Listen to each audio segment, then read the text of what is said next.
My name is Alyssa Johnson. I'm 23 years old, and I've been working at my father's company.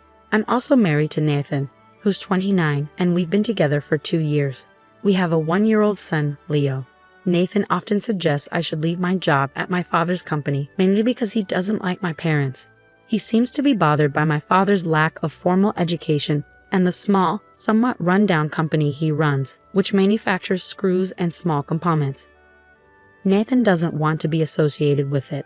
In contrast, I admire my father for his hard work, courage in the face of challenges, and genuine care for his employees. I have no plans to leave my father's company. Nathan also seems to dislike that I respect my father more than him. One morning, while having breakfast with Nathan and our son, Leo, he brought up the topic again. Alyssa, you should consider a job at a bigger company. You graduated from a prestigious university and you're beautiful. I'd love to boast about you at work, but I can't because of where you work now. Besides, I earn enough for us. Why don't you consider staying home instead? These conversations always end the same way, with me telling Nathan I won't quit my father's company. Typically, Nathan responds with remarks like, "You're the only one in the world who doesn't listen to me," or, "If you keep this up, it will be harder for us to stay together." Then he usually leaves the room. Later, he often does something petty to upset me and then gloats, asking if I'll listen to him now. Though divorce has crossed my mind, I can't bring myself to go through with it. Both our families get along well and love Leo dearly. My father and father-in-law are good friends and spend time golfing and fishing together. My mother and mother-in-law enjoy our exhibitions together. Both sets of parents have provided Leo with a loving environment that I wouldn't want to disrupt. My feelings for Nathan have faded, and I no longer enjoy sharing a bed with him. Since Leo was born, I've been sleeping in Leo's room with the door locked. Nathan used to barge in and argue about my job, scaring Leo with his loud voice. Now he stays away at night, but I keep the door locked just in case. This morning, as usual, Nathan harassed me for not quitting my father's company. Instead of coming home for dinner, he went out drinking with colleagues and sent me a photo of himself smiling with a female coworker. This doesn't bother me or make me feel insecure. He messaged me saying, "This is how I blow off steam because you won't listen to me. Quit your father's company now." I wanted to ignore his message, but for the sake of our families and Leo, I responded, "I just wanted you to come home and have dinner with us." His reply was dismissive. "Must have been tough, huh? I'm coming home now." I regret marrying Nathan. Though he's intelligent, his behavior is immature and frustrating. Then one day, Nathan happily announced, "I might be getting promoted soon," Nathan said with excitement. "Wow, that's great," I replied. "Did that recent deal go through?" "Not finalized yet, but it's as good as done. The boss will be thrilled, maybe even cry with joy. The director who used to be so high and mighty will have to bow down to me now, haha." That day, Nathan surprisingly didn't urge me to quit my job at my father's company. Instead, he headed off to his own workplace while I left home with Leo to go to my office. As usual, I dropped Leo off at my parents' house nearby before going to work. Upon arriving at work, my coworker Jake hurried over to me. "Good morning, Alyssa. The boss seems unusually upset today. Did something happen? Everyone's worried about him." Hearing this, I immediately went to the room labeled Invention Room, where my father was. Inside, I found a young man in his 20s sitting on the sofa, his face streaked with tears. My father, looking more furious than I had ever seen him, was sitting across from the young man. "Sorry, Alyssa, I can't spare the time to chat right now," my father said curtly. "Everyone's worried about you." "What's going on?" I asked, concerned. Apologizing for his abruptness, my father invited me to join the conversation. As I took a seat next to my father and looked at the young man's tear-streaked face, he stood up and introduced himself. "Nice to meet you. I'm Scott. I'm sorry for causing any trouble," Scott said apologetically. I asked him, "What happened, Scott?" Scott began explaining his situation. He works at an electrical machinery manufacturer and had recently been promoted to assistant leader for a new machinery project. However, the designated leader didn't attend meetings or go to the field, essentially serving as a figurehead. The team members preferred it this way as it made their work easier. Scott found himself fulfilling the leader's responsibilities. Scott mentioned that some components from my father's company were chosen for his project. He visited my father's company without an appointment and, in a disrespectful manner, demanded to speak to the CEO.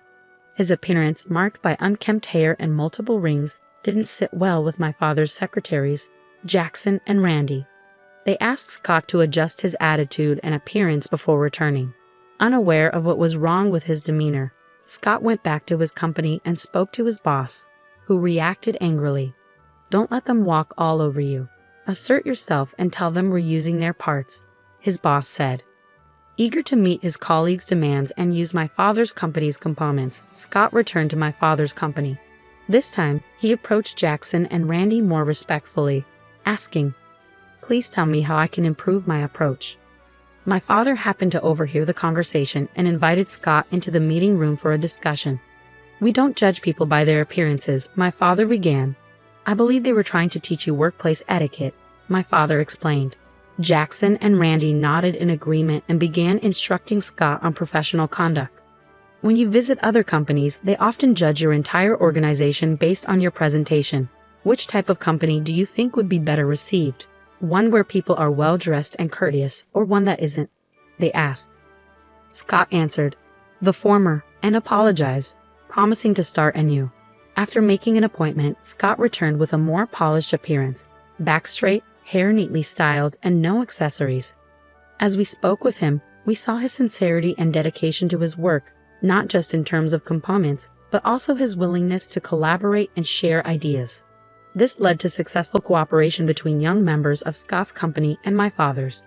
They frequently sought advice from us, and progress was made on a new prototype over 6 months. But just as the project neared completion, the leader of Scott's team took all the prepared presentation materials and promoted a favored young female employee, removing the assistant leader from his position.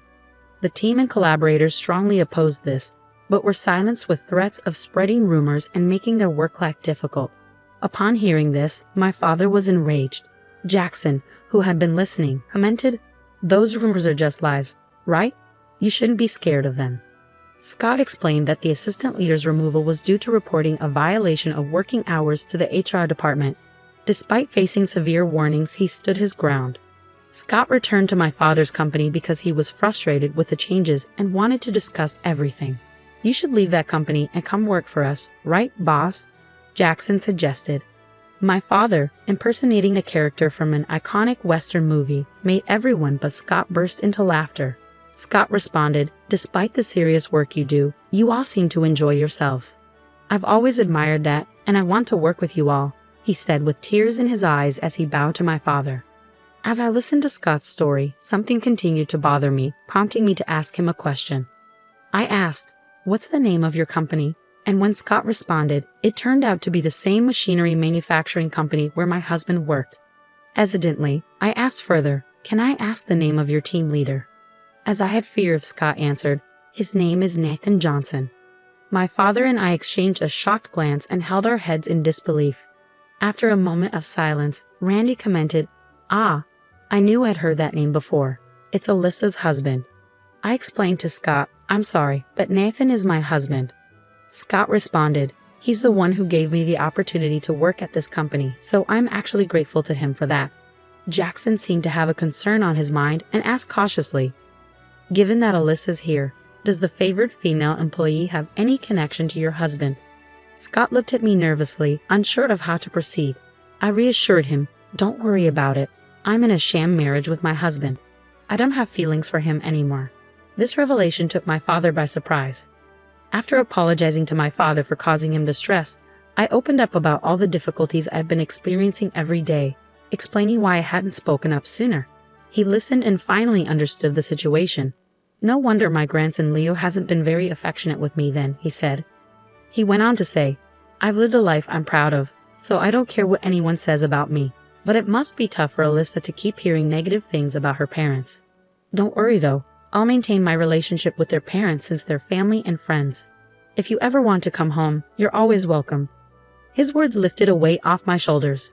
Jackson then asked Scott, "And what about the relationship between your husband and the favored female employee?" Scott replied, "There are no concrete facts, just rumors circulating. But several employees have witnessed the two of them coming out of meeting rooms or document rooms together. A few have even seen them going out for lunch." At this point, Randy made a phone call. "Hey, I have a situation I'd like you to investigate. Can you come to the office right now?" He asked the person on the other end of the line. Once he hung up, he said, "I'm going to have a friend from a private investigation agency look into this." Jackson then picked up the phone and started dialing, saying, "Hello. I need a lawyer who specializes in divorce cases involving infidelity. Can you come to the office right now?" "Thanks," Jackson said into the phone.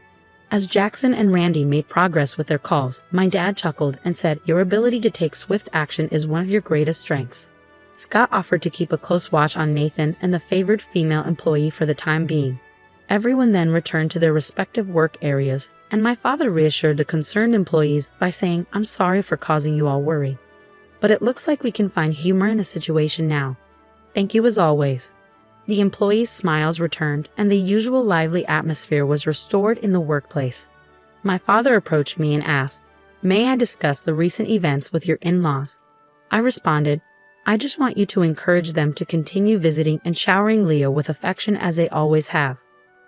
By early afternoon, the private detective and the lawyer arrived to discuss our future plans in the planning room.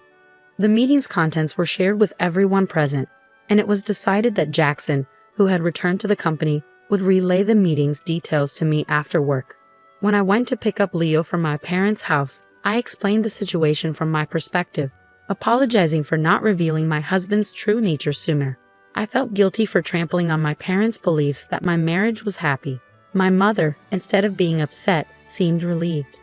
"Now we need to prepare a room for my daughter and grandson," she said, smiling. She remembered the disdainful look my husband had given my father's company when he first saw it and had suspected he wasn't a good man. "I wish you had told me sooner." The next day, Jackson received a call from Scott on his smartphone.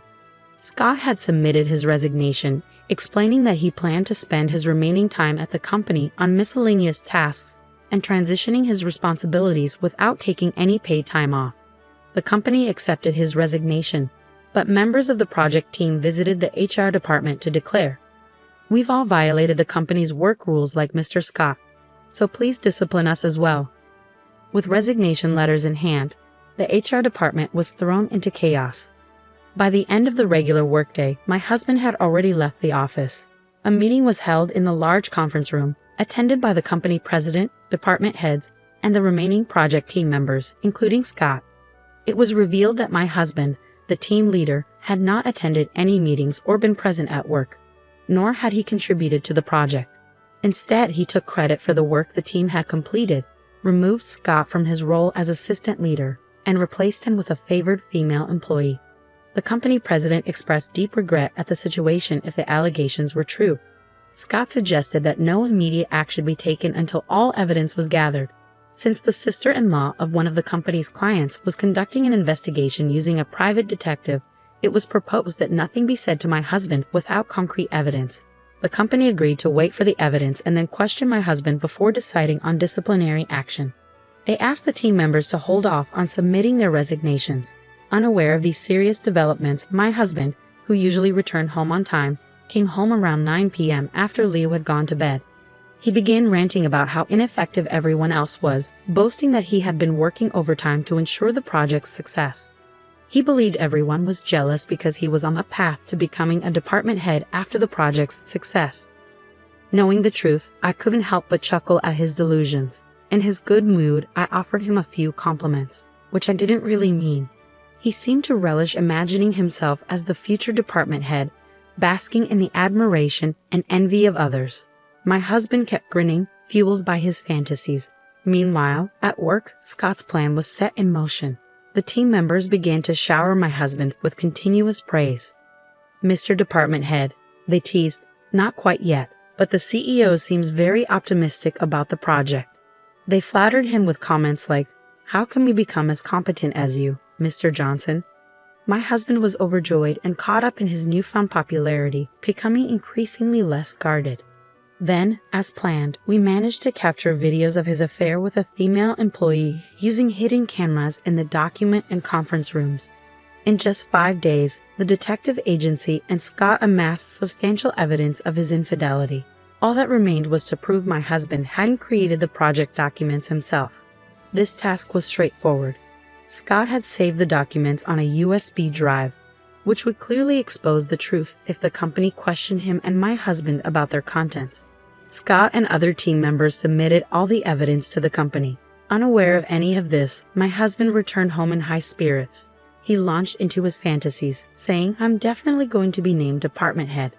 The CEO had a long conversation with the current head, and then the head looked at me. He must have told him, "I'd rather have Mr. Johnson's head in charge than any incompetent person." He continued his daydreams. "This will widen the gap between your father's company and mine even more. You should quit your job and become a full-time housewife. You'll be the wife of a department head," he said. I responded loudly, feigning anger. "Your parents would be furious if they knew you were mocking mine. You know they're close friends. I take pride in my work and enjoy it. I'm not quitting." My husband snapped back, "Never invite your parents to our family events again. If you don't like it, get out. I'll have women lining up for me once I become department head." When I asked if he was certain, he retorted, "What do you mean? Don't contact me again."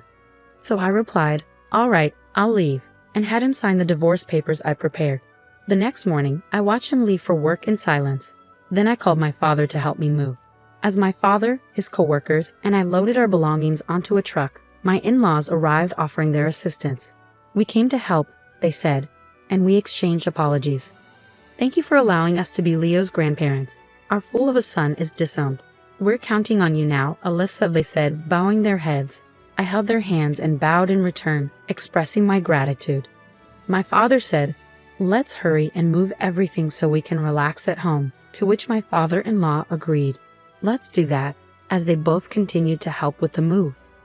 Once we finished the move, in front of my parents and in-laws, I showed them the signed divorce papers and explained that I was parting ways with my husband. My in-laws repeatedly apologized, but my father reassured them, saying, "Let's keep getting along, Ken," and gave my father-in-law a friendly pat on the knee.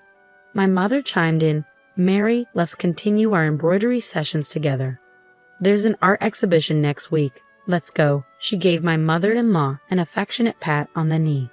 "Ken, Mary, why don't you stay at our house tonight for some drinks?" My father offered, bringing out the beverages. My father-in-law accepted. "Thanks, we'll take you up on that offer tonight." The cordial interaction brought my parents and in-laws even closer, without me feeling like I was intruding. That night, I decided to go to Leo's room and rest. The next day, my husband was summoned to a conference room by the company's executives, including the CEO and department head. Also present were Scott, the team members, and the female employee he had an affair with. The CEO conducted the hearing himself, questioning my husband about whether he had tried to claim the project as his own without contributing to it and stealing the completed documents. Since Scott and the team members were there, my husband couldn't find an excuse and remained silent. The CEO, growing impatient, demanded loudly, "Well, what do you have to say?" Under pressure, my husband quickly admitted to his actions. Next, the CEO questioned him about why he had demoted Scott from the sub-leader position and replaced him with the female employee. My husband tried to justify it by saying she was more capable than Scott. The department head countered, "You're saying the woman who only serves tea and makes copies is more capable than Mr. Scott." My husband bit his lip, lowering his head in silence. The CEO then projected still images from video footage taken in the conference room and document room, leaving both my husband and the female employee, Alice, looking pale. The CEO asked Alice, "Miss Ford, what is the meaning of this?" Alice responded without hesitation, explaining that Mr. Johnson had promised her an easier time at work if they were together, but she hadn't been serious about the relationship since she already had a boyfriend. "I just considered it part of the job," she added. My husband, enraged by her response, exclaimed, "You had a boyfriend? You cheating woman. You've ruined my life." Alice snapped back, "You have a wife, Tim Nathan. Don't get mad at me." The argument between them escalated, prompting the CEO to interrupt. "Enough. The fact-finding is over. I'll inform you of the disciplinary action later. Until then, Mr. Johnson and Miss Ford, you are both suspended and must stay home." With that, the CEO left the conference room, and everyone else followed suit. My husband was eventually reassigned to a manual job in the basement, sorting documents in what was known as the company's useless department. Alice, who struggled at the office after her boyfriend found out about the affair, eventually resigned. A lawyer had drawn up an agreement for them to sign, with my husband required to pay me $3 million and Alice $2 million in compensation. Both had to take out loans from finance companies to make the payments. Additionally, my husband agreed to pay an extra $5,000 per month for Leo's child support. A few months later, my husband, now disowned by his parents, was working 2 jobs, one at a convenience store during the day and another as a security guard at night. He lived alone in a run-down apartment and looked much older than his years. As someone who saw him remarked, he appeared to be around 60 years old.